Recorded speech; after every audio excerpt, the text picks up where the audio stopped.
Okay. You just released your 11th studio album, Fishing for Woos. Tell me about it, and what was your favorite song on the album to record and why? Yeah, we, Fishing for Woos just came out last week, and it's our first independent release, and since like 1998, we were on Jive Records for 10 years, so it's kind of nice to be out on our own, doing our own thing, and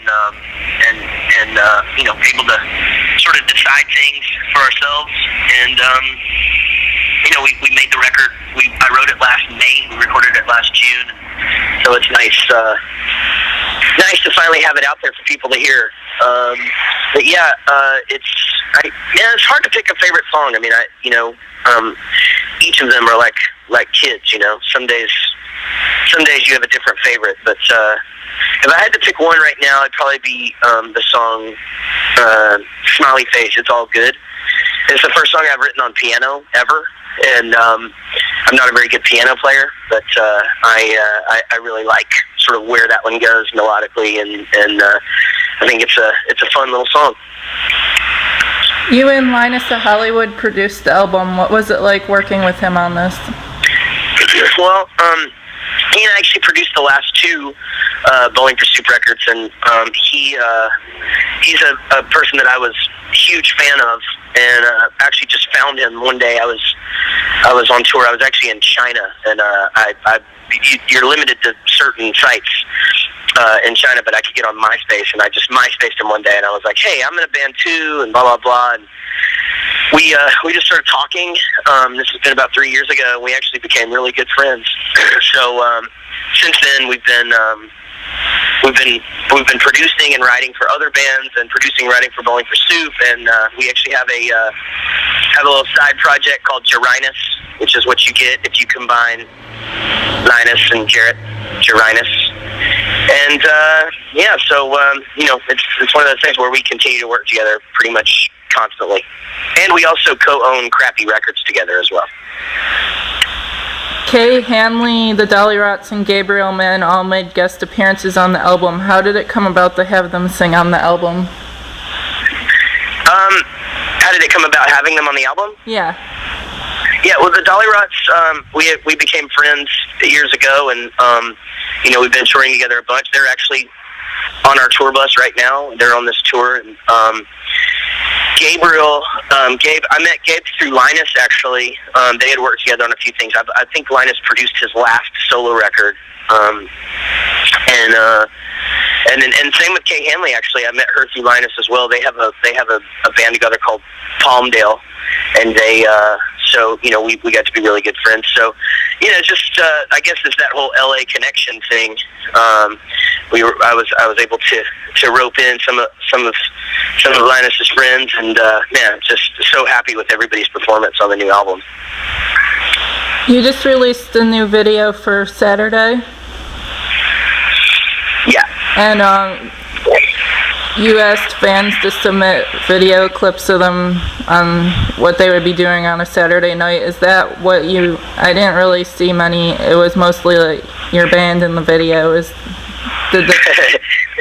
there's actually more fan stuff than you think. I think it just moves really fast. But we ended up using, I think, like 15 or 20 of fan-submitted videos on there. So a lot of the stuff where you see like people jumping into piles of stuff and all that, that's not us. That's fans. And so it's a nice. We got a nice little collection of fun from our fans, and I think the video turned out really great. I mean, we literally the band, we just used footage that we already had, and then the parts where we're singing and stuff, we spent maybe 2 hours on the whole thing. So we're pretty proud of that video. Did you guys come up with the concept, or did somebody else? Well, with this is a Saturday, I mean, it was just, basically, it's just, there's not really a concept to it. It's just like, hey, we're going to set in front of a green screen, and then we have two awesome graphics guys that work for our managers that stuck in the stuff back behind us, and so it was definitely a very large group undertaking for sure. You announced the next single for the album is going to be Turbulence. What made you decide on that as the next single? Well, Turbulence is going to be the next single Basically because it's probably got the best shot at radio this day and age. I mean, there's not a lot of rock-leaning bands that actually can make it onto top 40 radio these days. I mean, you have the standard guys that All American Rejects and Green Day and stuff like that, who will always sort of have their niche there. But it's a lot of us competing for just a few spots, throughout the rest of our genre. So, we felt like the time, that song just really connects with a broader audience and just sort of sounds like something that you would hear on the radio. So that's the reason why it's the next single. I'm doing the little air quotes with my hands because it's kind of hard to even really pinpoint what a single is this day and age, because the radio is such is a huge thing when you get it, but it's such a small part of what it takes to market yourself when you're on sort of a mid-level band scope. So but we are making a video for it and trying to get it played on the radio stations. Can you share anything about the video yet? I can only say it's a more of a story leaning video, closer to sort of like the When We Die that we made. I mean, it'll tug on your heartstrings a little bit, and and I get to drive a really, really cool car in the video. So that's all I'll give away for now. Earlier this year, your last label released a greatest hits album without your consent called Playlist: The Very Best of Bowling for Soup. How do you feel about your label doing that? I guess I understand sort of the business of it. I mean, we were done with our relationship was over, and they have the songs. I think they sort of felt like they needed to get it out there. I'm bummed because I just wish that it would have been something that they would have consulted us about, because I think that we could have helped a lot with the song selection, with the order of songs, and with the artwork and stuff. And so it's not something that we support at all. I think that the song selection that they chose is terrible. There's songs on there that they're considering greatest hits that were actually never even released in the U.S. So it's a bummer, but it is what it is. Not something that I would recommend to fans. Today you begin your U.S. tour in Cleveland, and in a little over a month you're going to be heading over to the UK for Download Festival. What are you looking forward to most on this tour and at that festival?